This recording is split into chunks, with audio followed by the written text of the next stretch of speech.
after her in the car. Go after her. Go.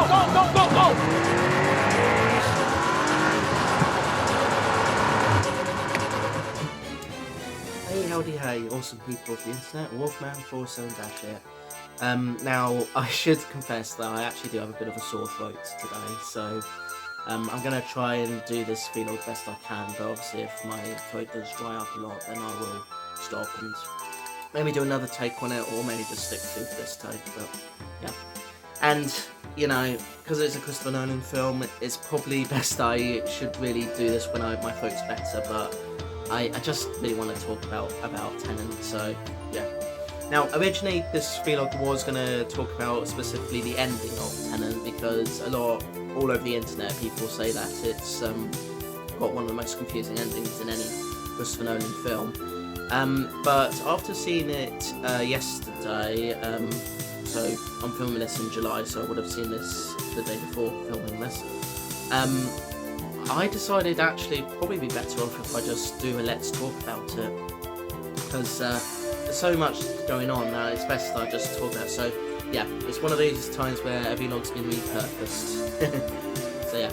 Now, as we all know, Christopher Nolan is known to be one of those big major filmmakers that makes a lot of really good films, often with thought-provoking, exploring different ideas and concepts. Always leaves you wanting more from what he gives, and he's also a big pioneer in the whole big screen entertainment thing. Pretty much any film he makes should be seen on the big screen, because that's what they are for.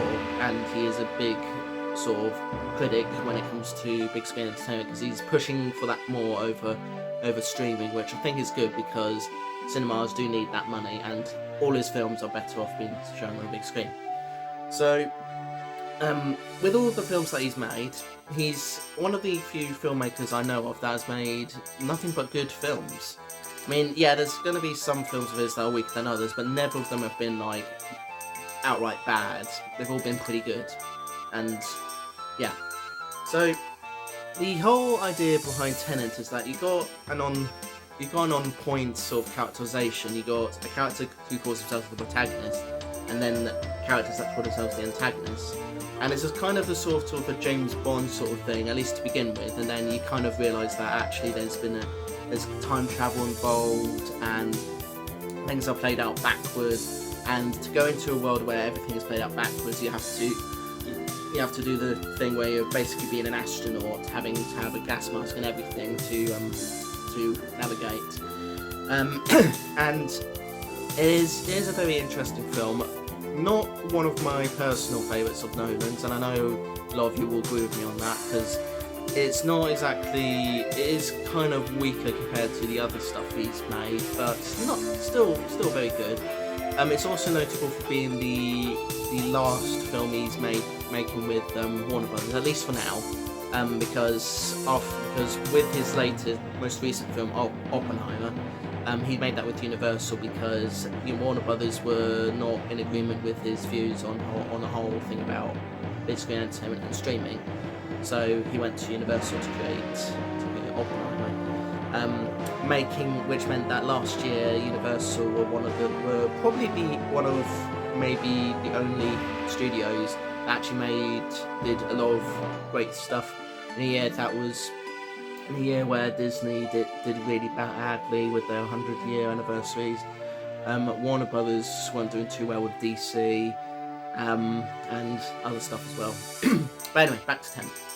So this film has a few familiar faces. You've got Kenneth Branagh playing the villain or antagonist. You've got Denzel Washington's son, who I forget the name of, so I'm just gonna say that, playing the main protagonist. Robert Pattinson's there playing a supporting role. Aaron Taylor-Johnson, who I actually couldn't recognise to begin with, he's in this as well. It starts off like a typical James Bond sort of thriller sort of thing. And when I say James Bond, I'm of course referring to the Daniel Craig era of James Bond films, because as you all know, the James Bond films until Austin Powers came about were were good, but had a sort of silliness, campiness to it. And then as soon as Austin Powers arrived, that all changed because Austin Powers just took the piss out of it. So from that point on, James Bond had to go full on thriller, serious mode, and that's pretty much what we got in the films.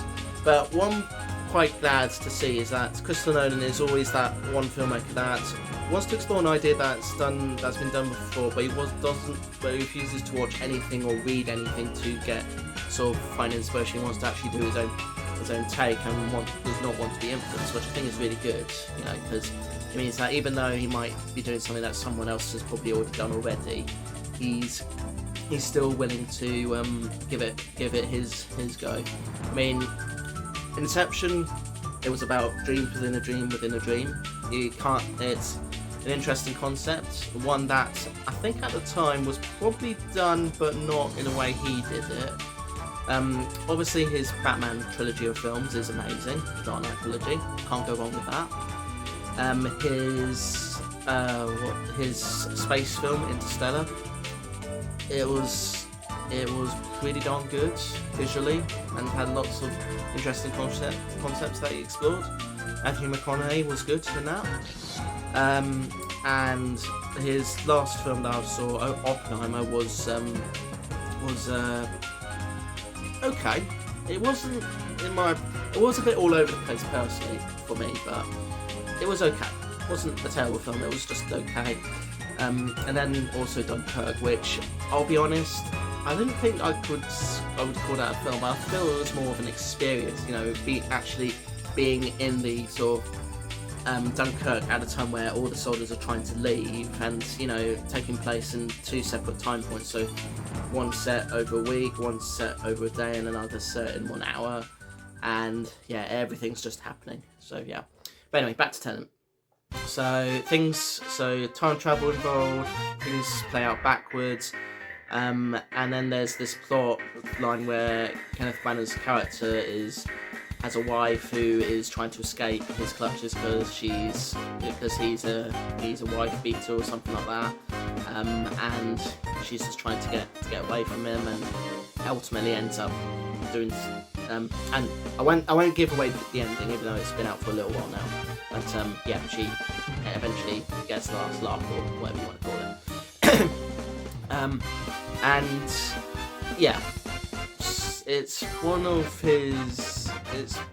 I'd say it falls under the line of films where he's exploring different ideas and concepts, which still makes people think about things, and it does explore the ideas of time travel, things playing out backwards, parallel universes, and all sorts of other things. All the things that people are talking about today, multiverses and all this stuff. Honestly, if I were to compare this to, say, Doctor Who, I think Doctor Who does a better job of trying to explain it, in a way that a lot of us will be able to understand. I'm not saying Tennant's explanation of time travel and everything was bad. Of course not. It's just that if like me, you want things to be explained in a way that I would be able to understand, because me having my disabilities, I'm not always able to understand or process everything very well. I just think the Doctor Who version is a better explanation of it than Tenet, but that's not to say Tenet was bad. It's good, really good. Definitely one of Christopher Nolan's weaker films in my personal opinion, but definitely up there as being one of his great concept films for sure.